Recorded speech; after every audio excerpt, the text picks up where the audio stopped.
los caminos del Gran Santander, paisajes majestuosos por recorrer, por los caminos del Gran Santander, ciudades, pueblos y costumbres por conocer, por los caminos del Gran Santander.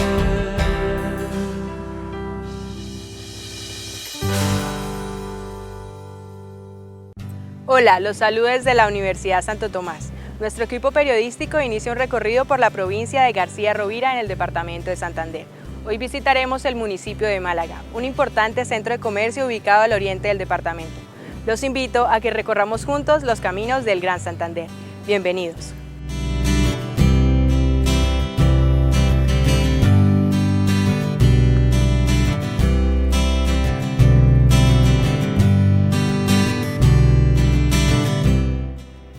Málaga se encuentra ubicado en las montañas del oriente del departamento, sobre una importante ruta que conecta y favorece el comercio entre Bogotá y Cúcuta. Sin embargo, e irónicamente, su geografía aísla este municipio con otros de Santander.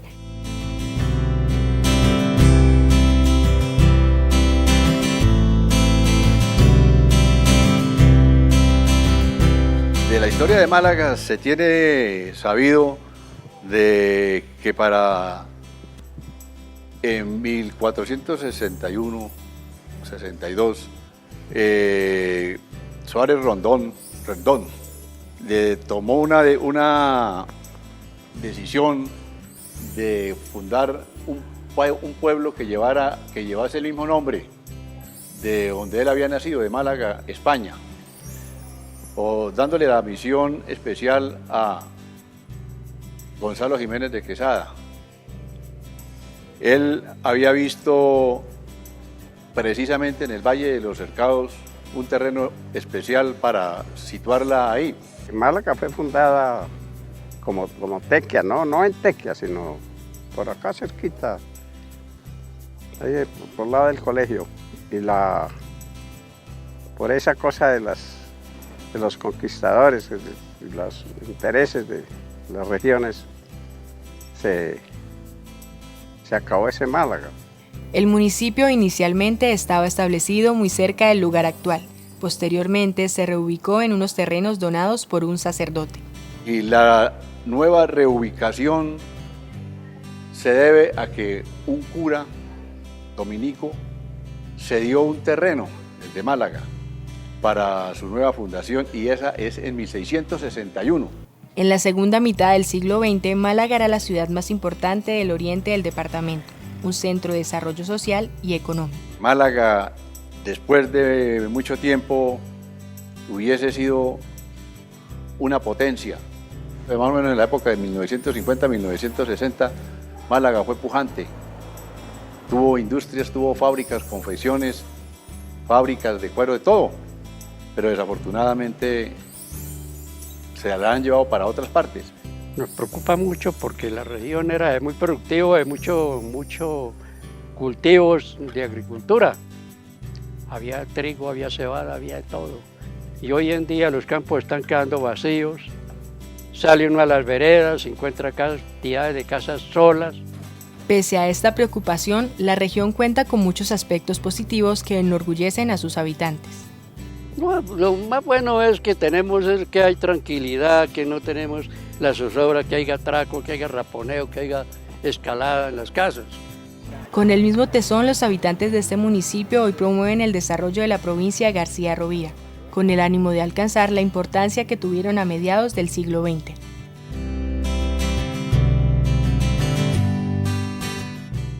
Durante el recorrido por Málaga encontramos a un fotógrafo que ha retratado estas historias, que hoy se mantienen en el recuerdo de los habitantes de Málaga.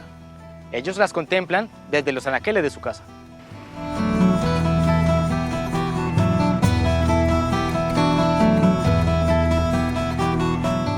Yo recuerdo por ahí del año 67 cuando empecé a hacer fotografías acá en Málaga.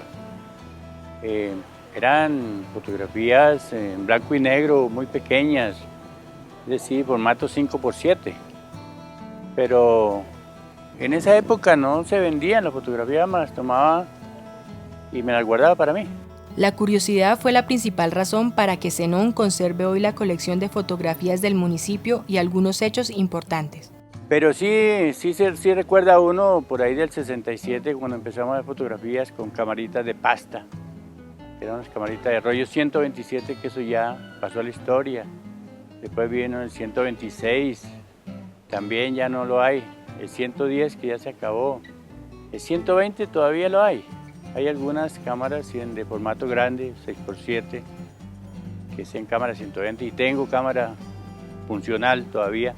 Y de ahí ya vino la época del 70 ya, cuando empezamos a utilizar el rollo 135, y ya eran 36 fotografías el máximo. Y después resultó la cámara Olympus Pen, la que hacía 72 fotografías, que fue un alivio para nosotros en los grados, en las comuniones, porque ya no eran 36 sino 72 que tomábamos. La experiencia se construía con los años, de ella quedaron muchos recuerdos y de los errores vino el aprendizaje. En la experiencia uno pues va adquiriéndola y entonces yo ya no cargaba una sola cámara, sino cargaba 2, 3 colgadas aquí en mi cuerpo.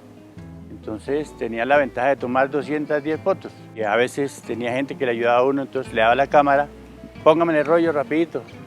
Y son anécdotas en la vida que alguna vez me pasó. Y de las carreras le di a la persona que me cambiaba y me puso mal el rollo, entonces ahí sí me fue mal. Pero tiene que pasarle a uno porque son anécdotas y eso en la vida nada es exacto, ¿sí? Don Zenón ha sido testigo de la transformación que ha tenido Málaga. Conserva en su archivo gran parte de este cambio. En cuestiones de, no digamos de infraestructura, porque ahí sí está creciendo.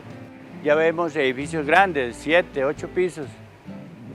Antes no veíamos sino 2 pisos nomás, muy bonito.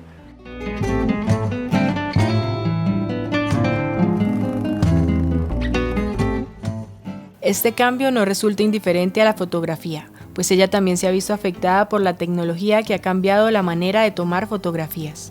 Ahora todo el mundo hace fotografías porque la tecnología facilitó todo.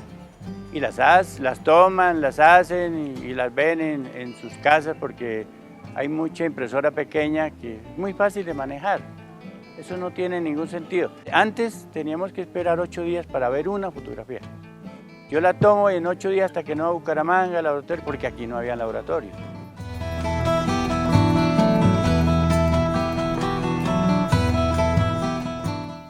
La fotografía ha sido la herramienta que permite mantener la memoria, los recuerdos y los hechos importantes de Málaga y sus habitantes. Al regresar de la pausa conoceremos un evento folclórico que ha trascendido la provincia e incluso se ha instaurado en la Feria de Bucaramanga. Por los caminos del Gran Santander, por los caminos del Gran Santander. El Carnaval del Oriente es una tradición folclórica de los habitantes de Málaga y su provincia. En él exponen sus tradiciones, costumbres y lo más importante, su alegría.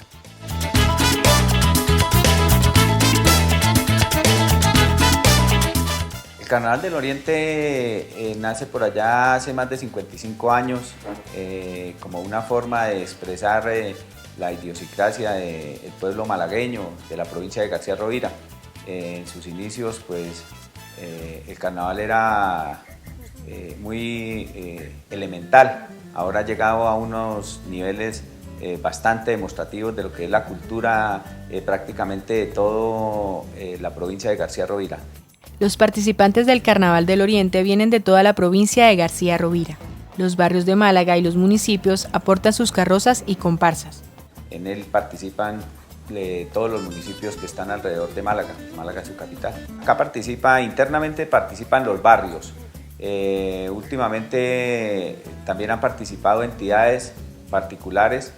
Se complementa con los municipios, Carcassí, Cerrito, Miranda, Molagavita, Macaravita, Enciso, Concepción, Capitanejo.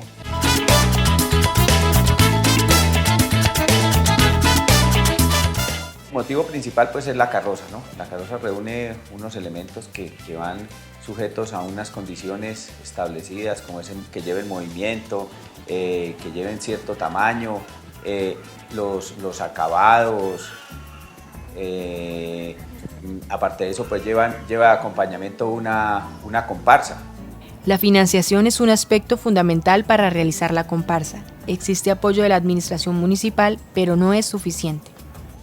El municipio subsidia parte de ese proyecto, de ese gran proyecto que es el Carnaval del Oriente Colombiano, que ras con ras alcanza pues para los gastos mínimos del trabajo que se presenta.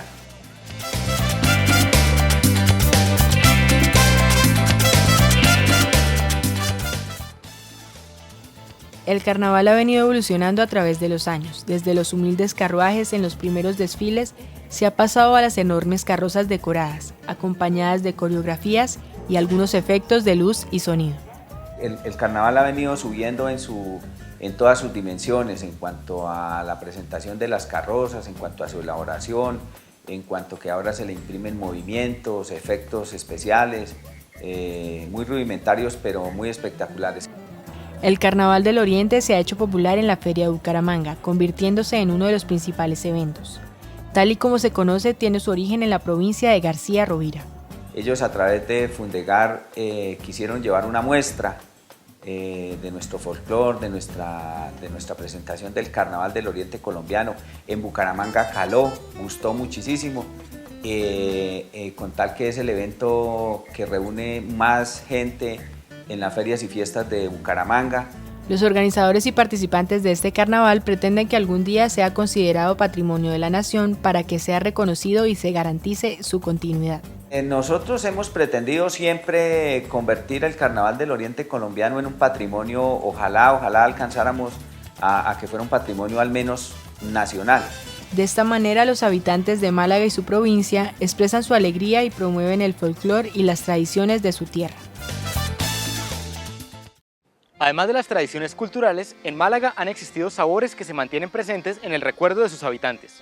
La cerveza violeta fue un importante producto fabricado en esta región a mediados del siglo pasado.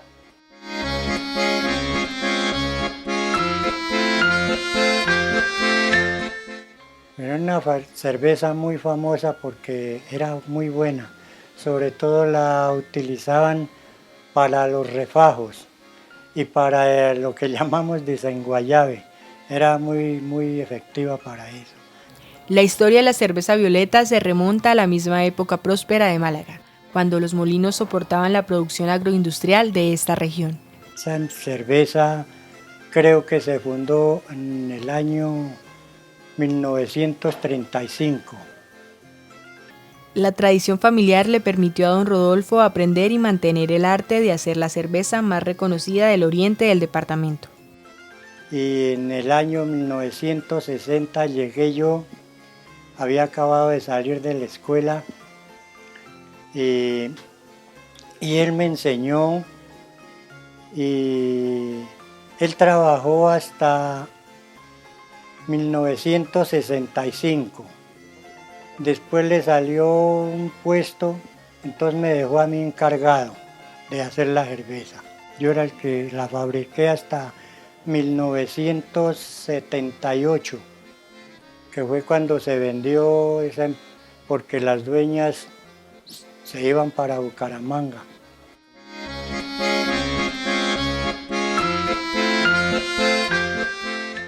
La cerveza era negra, de color negro, porque para diferenciarla de las demás, era hecha de pura cebada. Esa sí era de pura cebada. Llevaba otros componentes, llevaba lúpulo. El proceso de fabricación de la cerveza era completamente artesanal y dependía del clima para su proceso de fermentación.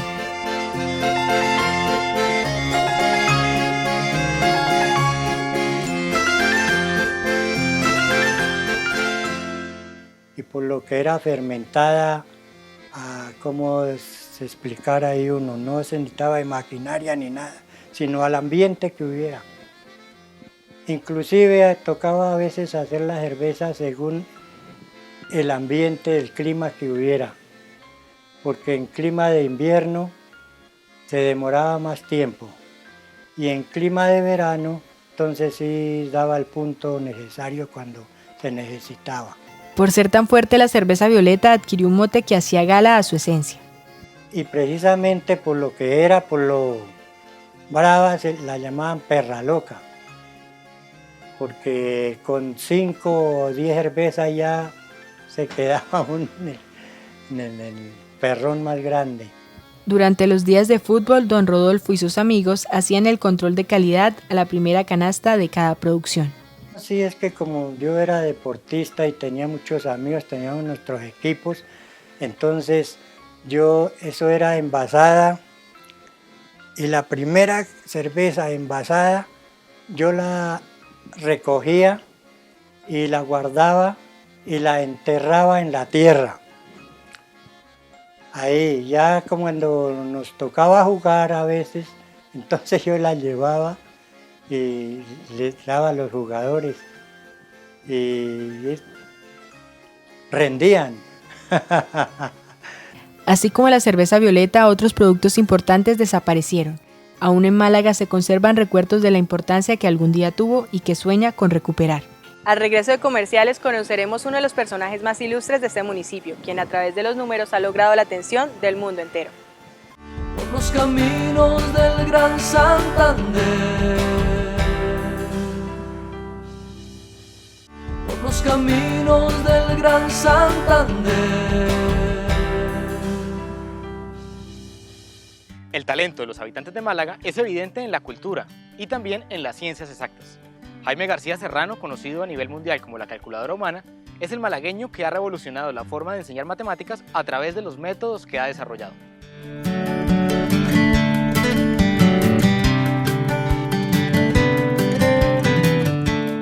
Cuando estaba en la escuela, mi niñez, me lo pasaba era jugando fútbol. Me lo pasaba en las calles, en ese tiempo no estaba pavimentada aquí, las calles en Málaga, era hasta descalzo.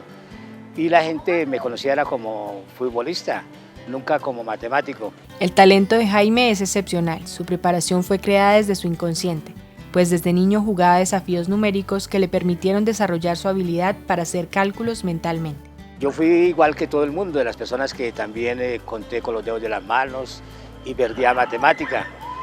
Sino que tuve la gran fortuna que cuando hice tercero de primaria a mí me enseñaron a manejar el ábaco. Y recuerdo que el primero que hice fue con tapas de botella de gaseosa.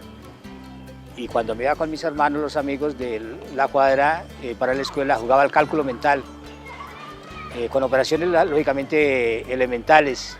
Yo nunca pensé que iba a revolucionar aquí a Málaga o Santander o Colombia, sino la revolución es a nivel mundial. Actualmente Jaime vive en España, desde donde apoya procesos académicos en colegios y universidades en varios países del mundo. Me dieron un premio, el primer premio Guinness que recibí. La Universidad Complutense me hizo una invitación de una conferencia y de ahí pues lo que fue Televisión Española, los canales de allá, me hicieron entrevistas, me conocieron y me llamaron para que dictara conferencias, tanto en escuelas, colegios, universidades, empresas, ¿no? El modelo desarrollado reduce los números que utiliza para hacer los cálculos de 9 a 4. No, primero que lo que hice fue diseñar mi modelo para yo aprenderla, ¿no? Saqué mis propios algoritmos, mi propio lenguaje, porque yo hago las operaciones solamente con 4 números, que es el 1, el 2, 3 y 6. Y con esos 4 números represento todos. Además, a través de colores, ¿no? Jaime siente un gran cariño por su ciudad y mantiene un vínculo permanente, enseñando en los colegios sus métodos para aprender matemáticas. Estoy aquí incluso en Málaga dictando unos talleres por todos los colegios. Y lo estoy haciendo solamente con los quintos de primaria, un curso de 12 horas, donde les enseño de lo básico, de las tablas de multiplicar, porque los estudiantes de hoy en día con las tablas de multiplicar sufren demasiado. Y como soy apasionado de esto, saqué también un método para que una persona la domine no del 1 al 10, sino del 1 al 100. Además del récord Guinness, algunos canales internacionales de ciencia lo han invitado para estudiar su habilidad y el funcionamiento de su cerebro. Sí me han hecho muchos, reportajes a nivel internacional. Uno de ellos fue History Channel, que me invitó a un programa que se llama Superhumanos, de Stan Lee. y ellos me llevaron a Buenos Aires. Primero me llevaron a la Universidad de Palermo. En el departamento de matemáticas me hicieron un examen de números, ¿no? De cálculos, y luego me llevaron a una clínica neurológica y allá me hicieron un examen nuclear, ¿no? Y quedaron sorprendidos porque lo mío es el cerebro de la parte izquierda. Entonces, si a una persona normal le hace un examen como el que me hicieron a mí, esa parte del cerebro se prende muy poquito, ¿no? En cambio, lo mío fue bastante, y el color sobre todo que bota fue bastante intenso, ¿no? Este malagueño ha recorrido el mundo dejando en alto el nombre de su ciudad, enseñando métodos matemáticos sencillos a estudiantes de todas las edades y compartiendo su amor y pasión por los números. En Málaga visitamos su catedral, el centro de fe y religiosidad que le concedió hace 27 años por solicitud del Papa Juan Pablo II crear la diócesis de Málaga-Suatá.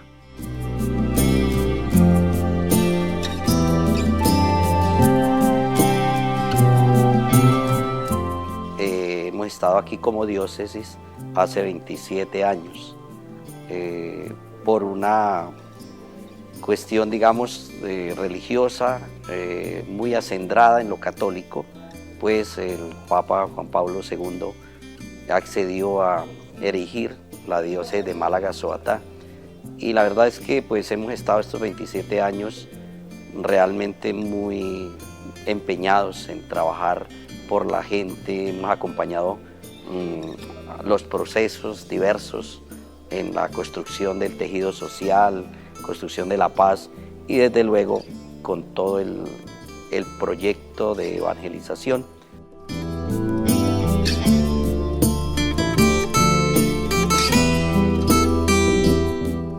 El templo en sí tiene mucho más de 100 años, creo yo.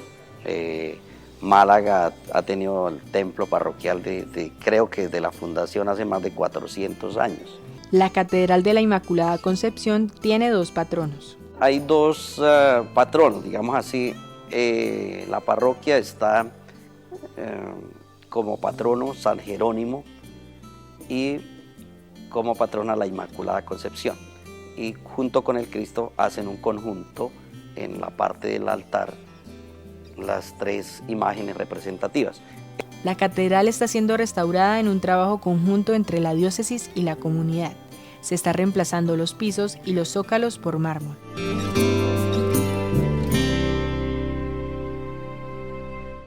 Pero además de su fe y su folclore, en Málaga se fabrican algunos productos que también son propios de este municipio y fomentan el emprendimiento de sus habitantes.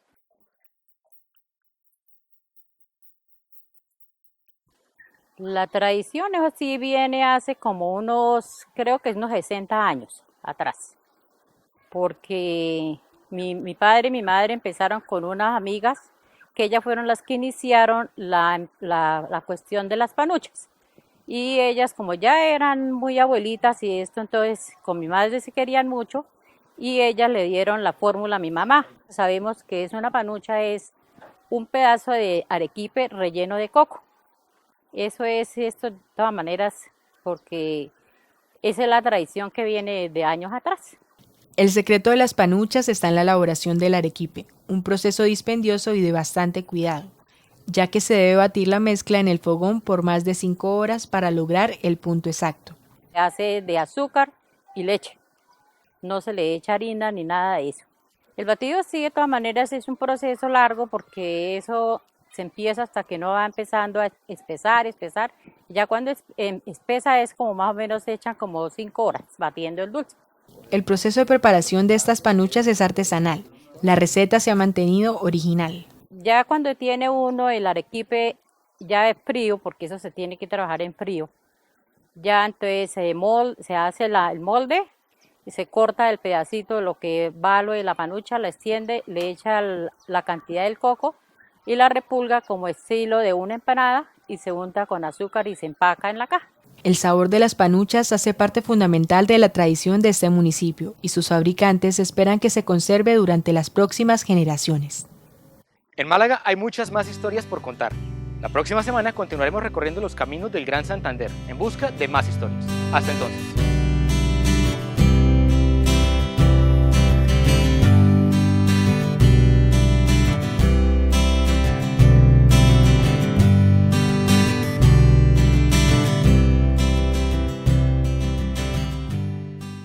los caminos del Gran Santander,